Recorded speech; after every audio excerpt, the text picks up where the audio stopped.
Today, we are breaking down the Draft Network's first 2026 NFL mock draft of this regular season. This is going to be done by Keith Sanchez. So let's get right into it. If you guys are new, feel free to like, comment, and subscribe.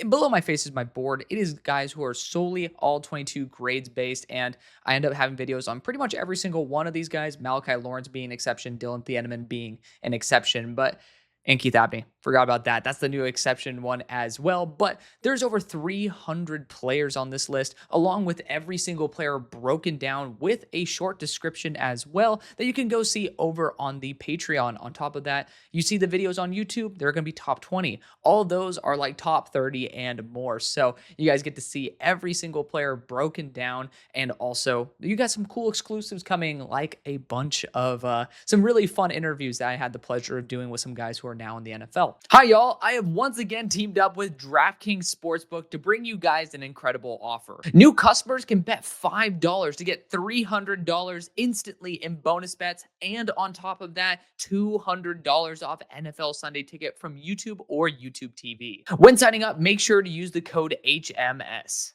Do you love the thrill of live betting? Then DraftKings has you covered. Bet on live in-progress games as they happen. Stay in on the action and use your bonus bets on DraftKings same-game parlays for an even bigger payout. If sports betting is not yet available in your state, do not worry. You can still join in on the fun using a DraftKings daily fantasy option. I myself am in Texas, so that is something that I will be continuing to use. So this is going to be what it looks like. And what's awesome here is that you guys get to see a plethora of sports. This show focuses on football, but if you guys have a passion for anything else, you also get to partake. Sign up using the URL or using the promo code HMS. And a huge thank you to DraftKings for sponsoring this episode. But let's get into this number one pick.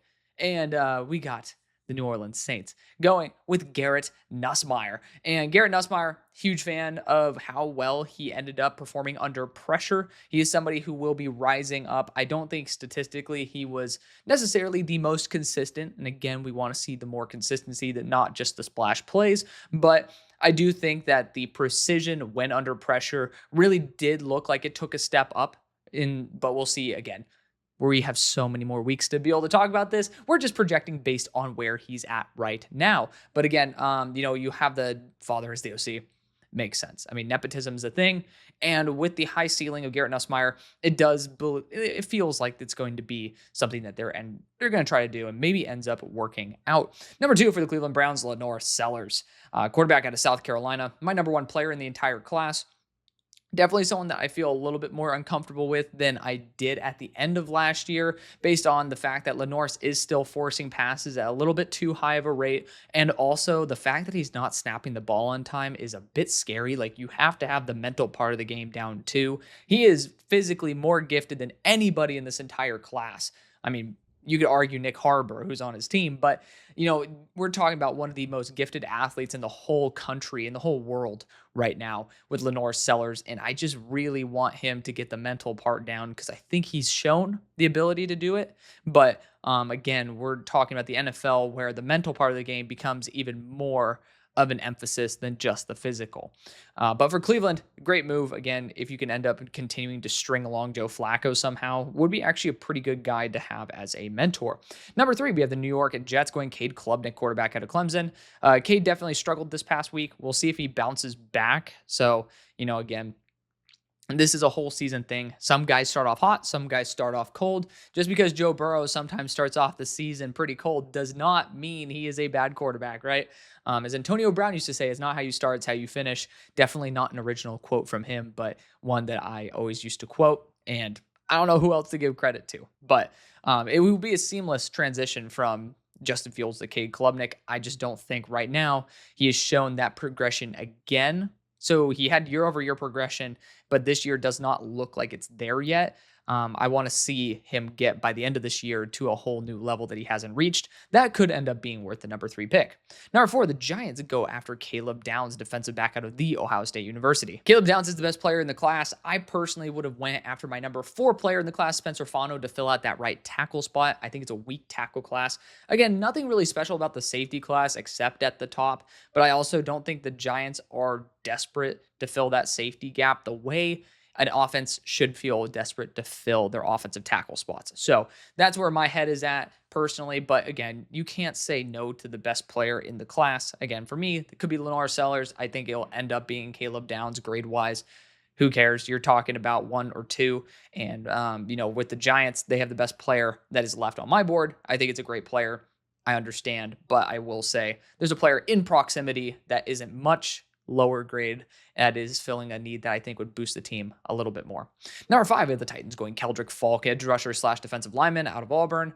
We'll see what the official numbers are for Keldrick Falk when all is said and done to determine whether he should be a full-time edge or someone who should be more of a tweener. But the Titans going after edge rushers is something that I've been pushing for a while. I do think they should start looking at the wide receiver position.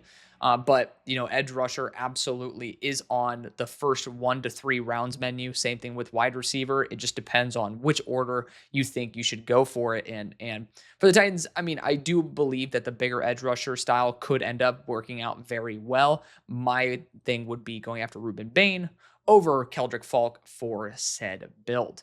At number 6, we have the Raiders going Peter Woods, defensive interior out of Clemson. Defensive interior needs to be updated. Peter Woods, best defensive interior in the country. I have Christian Miller has a little bit more potential, but right now, day one value, I think Peter Woods is a better talent. So Vegas Raiders getting themselves a damn good player there in Peter Woods. Perfectly fine with that. At number 7, we have the Panthers going Caden Proctor, tackle out of Alabama. This is a recent mock draft, so I don't think that Caden Proctor should be in this high, but also I personally don't understand the need to go tackle. I just don't see that being one of the areas where the Carolina Panthers should be trying to invest in, at least this high. It's always good to get tackle redundancy because injuries happen and then, these tackles get pricey. I understand if you don't want to pay Icky in the long run, but or pay Icky more, I should say, in the long run. But I don't know. I don't like this one. Caden Proctor showed a lot of weaknesses. Had some good reps. He gets ripped apart, including by myself. But Caden Proctor is the exact player I thought he was when I put him at like my tackle 9, and that is including the upside there. I do think that there's a lot for him to learn and grow into, and he got blitzed by a team that was very, very, very focused on whooping their ass, and Florida State did that. I think Caden Proctor is better than what the consensus thinks of him right now as like a pure late day 3 prospect for some people. But, for me, I had him as in a late 3rd, early 4th round pick. And that's probably where I would put him right now based on, the trajectory. And I don't think he should be in first rounds personally, especially the top 10. On top of that, I do think he'll be returning and going for 2027 if this issue continues popping up. Number 8, we have the Dolphins going Sonny Styles, linebacker out of Ohio State. Don't think linebacker is worth a top 10 pick unless you're going after someone who's a complete freak. And on top of that, Sonny Styles is a really fun, really good linebacker. I'm not here to shit talk him. We're talking about the top 10 picks. If this were the early 2nd round, I support it. I do think there's just areas of more valuable positions with better players available for Miami that I would focus on. A hot take right now would be going after Kenyon Sadiq, tight end out of Oregon. It's an area where the Dolphins have been trying to just, plug rather than actually solve. And I think it would be a great opportunity for somebody who could be one of the best tight ends in the NFL. And number 9, we have the Indianapolis Colts going Drew Aller, quarterback out of Penn State. Mechanics issues have been the primary cause of why he was so inconsistent early on, but he's gotten better year over year.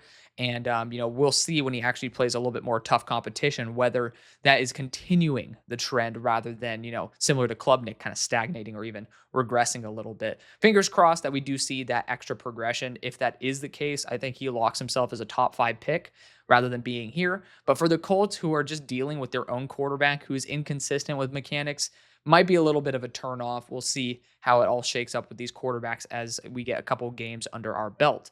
Number 10, we have the Patriots going another linebacker here with Anthony Hill. Vrabel loves the defense. I just think he's going to see Ruben Bain on the board and just you can't pass on a player like that. But again, I'm just not a real big believer in the linebacker class. That's just me in terms of the top end talent. I think there's a lot of really good sleepers. I don't disagree with the Patriots trying to go after one of these hybrid players at linebacker. If I'm going to do this, I'm going for the 2nd or 3rd round for a linebacker. And if you're in the 3rd, probably my top linebacker in Kyle Lewis. That would be the guy who I would try to target for New England. He's very gritty. He's not afraid of the run, and someone who I like a lot. Would definitely think that he could fit the New England Patriots build, or even weeks there in round 2 if you want to go a bit higher. At number 11, we have the Cleveland Browns going Jordan Tyson, wide receiver out of Arizona State. If you don't believe in Cedric Tillman for the long run, I think Jordan Tyson would be someone who should be playing a similar role in the offense. I don't think the wide receiver position is the area that the Browns need to really focus on as much. And if you're going to be going and selecting LaNorris Sellers, I'd heavily advise trying to trade back and then end up getting Nick Harbor, because they already have that connection there from South Carolina. If you're trying to go for somebody who could add something to the Browns offense and you get chemistry, I think that's a smarter move than just going after the best wide receiver. It can end up backfiring, absolutely. But again, you have that chemistry, which is very hard to find. This is my dream pick for the Rams here at number 12, tackle Spencer Fano out of Utah. He's a right tackle, so we'll fit there for the long haul. I really love this. He's a great player, my number 4 player in the entire class. Just somebody I have a ton of faith in, and somebody who I am excited to see continue to grow and flourish into one of the star prospects in this class. At 13, we have the Dallas Cowboys going Ruben Bain, a junior edge rusher out of Miami. It's a move I made myself. I believe he might have went before that, but it's definitely a move I would make. Ruben Bain, fantastic. Ended up dominating versus Notre Dame, and not many tackles are built to handle that type of speed and size and power. Ruben Bain is special. I do think he'll end up being locked into the top 5 to 10 at the very minimum. He is, unless injuries happen, because that was unfortunate. It kind of bugged him last year. Even with the injuries, he ended up grading out as my number 14 player in the entire class. This year, he looks even healthier, even faster, even stronger, even more technically sound. And my Lord, he's looking damn good. And I'm super excited to see that. At number 14, we have the Seahawks going Isaiah World, tackle out of Oregon. Left tackle and right tackle experience. We'll see how the health and everything shakes up for Abe Lucas. But if that can end up being addressed and you get to save some money there, I understand it. So we'll see if that ends up coming to fruition. Isaiah World's a damn good tackle, and I'm excited to see how he ends up performing against better competition there at Oregon. At number 15, we have the Steelers going Jacoby Lane, wide receiver out of USC. Very popular wide receiver. A lot of people love Jacoby. I'm not yet one of those, and I'm very excited to become one. Again, whenever I don't like a player, I always want to be proven wrong. Like Jackson Dart, the most obvious when it comes to recent guys that I was a bit lower on, that right now seems to be on a very good trajectory above what I expected.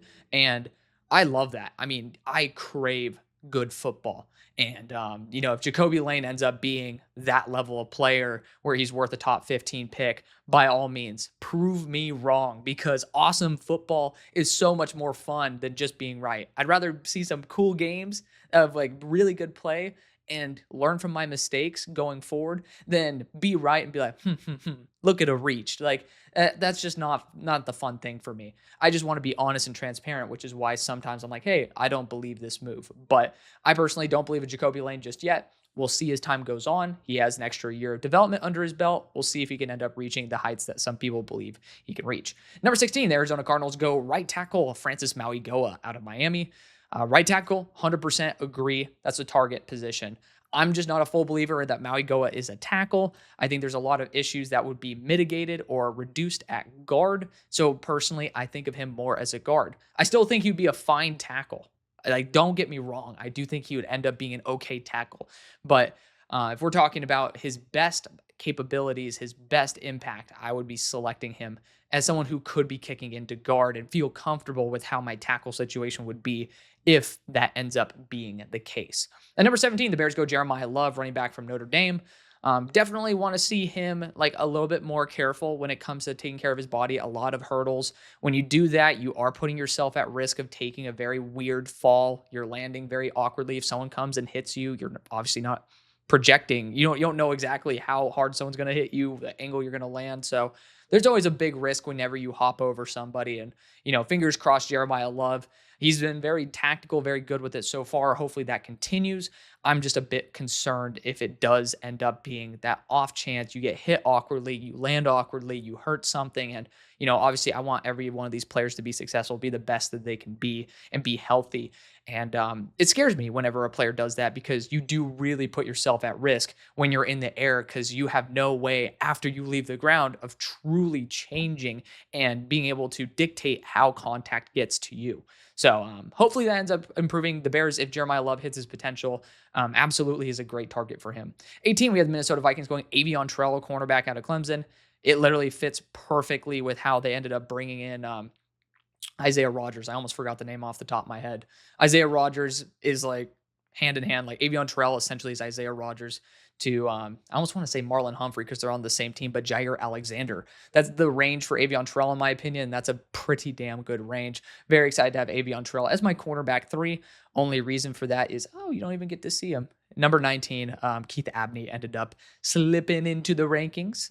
It's a little bit annoying that I can't really put him higher yet, but is what it is. I like a lot of players in this class. Number 19, the Broncos go edge rusher, Mateo Uiagalelei. Has the build that the Broncos like at their edge core where you can have some tweener aspect. Paid Nick Benito. I'm not saying like that type of edge, talking about someone who could be more of a hybrid edge style. You could end up seeing that, but you do need to pair up someone with Nick Benito who's not necessarily at the size of like the 270 range that Mateo is. Would be fun to see how he'd be utilized there for Denver. But personally as well, I mean, there are guys like Quay Robinson that, is it Robinson? I think it is. I know it's Quay. But like Quay could end up being like one of those guys who develops and reduces the need for edge. But I also believe that, never a bad idea to continue loading up. Mateo ended up having a sack this past week, if not 2.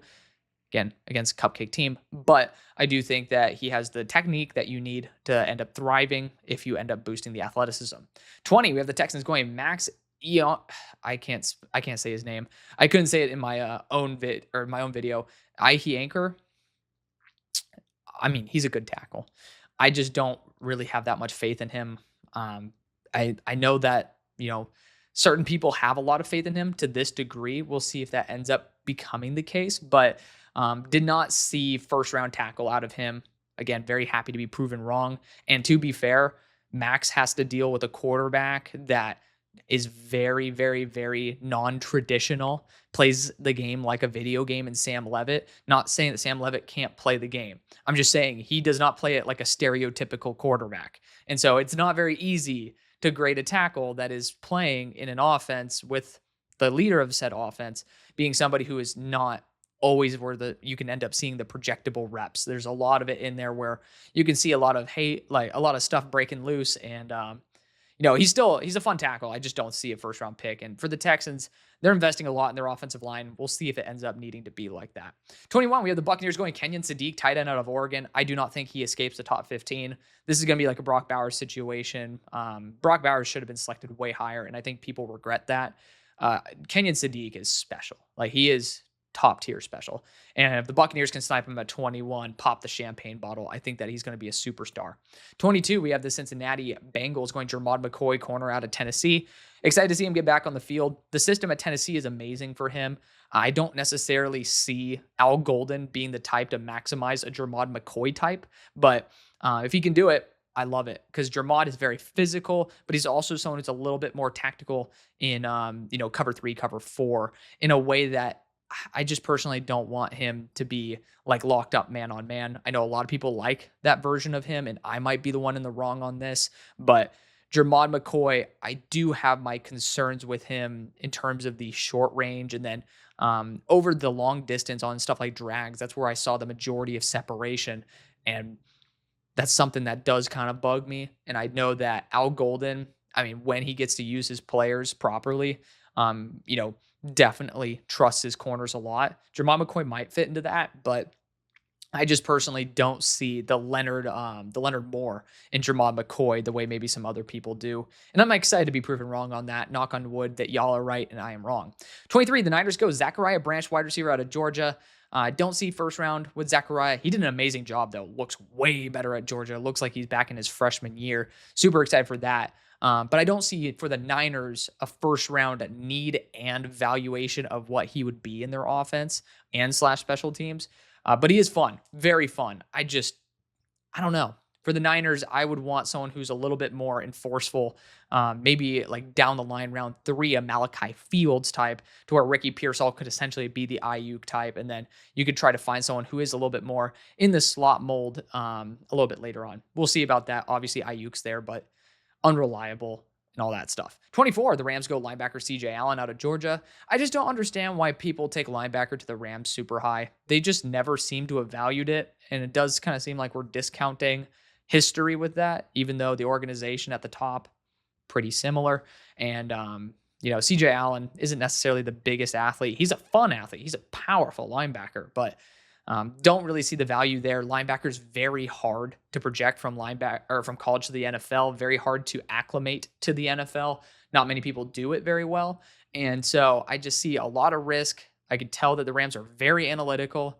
I had the pleasure of being able to know their head of analytics for scouting, and she's a badass. I can guarantee you they work on the analytics side a lot, and analytics usually say these linebackers have a very, very low hit rate overall. And especially somebody like Allen, who's a little bit more of the thumper type, I'd be a little bit more concerned, especially for a team like the Rams that have not shown the consistency of wanting to take a linebacker super duper high. 25, we have the Chargers going TJ Parker, edge rusher out of Clemson. Makes sense. I mean, really good edge rusher, just needs to continue polishing the mental side of the game. I call this an absolute win for the Chargers. 26, we have the Commanders going Antonio Williams, wide receiver at Clemson. As long as he ends up fixing the hands and then staying healthy, obviously couldn't play very much versus LSU, then I think this is going to be another really, really solid pick. I mean, just a very solid, consistent wide receiver. I understand. 27, we have the Cowboys via Green Bay going Nick Singleton, running back out of Penn State. North-South runner kind of fits what they have right now in Javonte Williams. And, love Javonte when he was coming out of UNC. Hello. I slipped up twice right there, didn't I? But out of North Carolina, I miss Michael Carter, man. But, definitely understand the vision for this. I just don't have that high of a grade on Nick Singleton. I do think if the Cowboys want to take the value route, this would make a lot of sense in round 3. I just don't think Nick will get there because North-South running backs, when they have the ceiling of Nick Singleton, don't usually wait that long, but I also just don't see the value. Number 28, we have the Chiefs going Max Clare, tight end out of Ohio State. I mean, tight end is very valuable to this offense. Max Clare, as long as he doesn't drop the sideline passes, is going to be very good. Excited to see Ohio State open up their passing game because they have a great quarterback for it, and they have a lot of receiving weapons. And they don't have a great running back room, which is why I am kind of surprised that they were very dependent on their defense when they probably have a number 1 pick in the future there in Julian Sayin. Number 29, we have the Lions going A.J. Harris, cornerback out of Penn State. They've invested a lot in their corner core. A.J. Harris extremely balanced. I just don't see the value right here for the Lions necessarily. Personally, I see a lot more value trying to target one of the edge rushers that are still available. I mean, the number 1 guy in mind that I have is, I wanted to say Ruben Bain, but talking about LT Overton here out of Alabama, who we end up seeing a couple picks later, hence why I mentioned him. Buffalo Bills go Chris Bell, wide receiver out of Louisville. He is my number 16 wide receiver, or number 16 player in the class. I get to see him in person in November. So excited for that. And one of the top end playmakers in college football. If you look at the stats, I mean, 60% contested catch rating. He is very fun to watch and has that deep speed and after the catch. He'd be a good fit for Buffalo. 31, Eagles go LT Overton, edge rusher out of Alabama.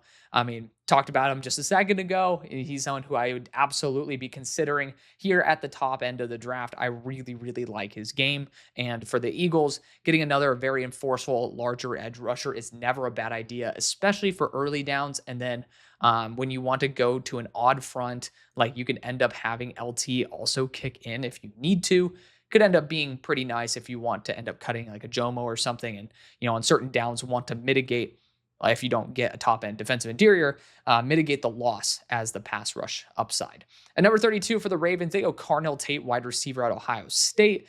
Carnell Tate looking a lot better than what he did the year prior. So it's good to see that progression. Again, I'm a sucker for watching players grow, develop, and become more polished. And for the Ravens, I never think it's a bad idea to continue improving a pretty average receiving core. They have good players everywhere, but I want to see them great if they're going to really continue contributing to a Super Bowl.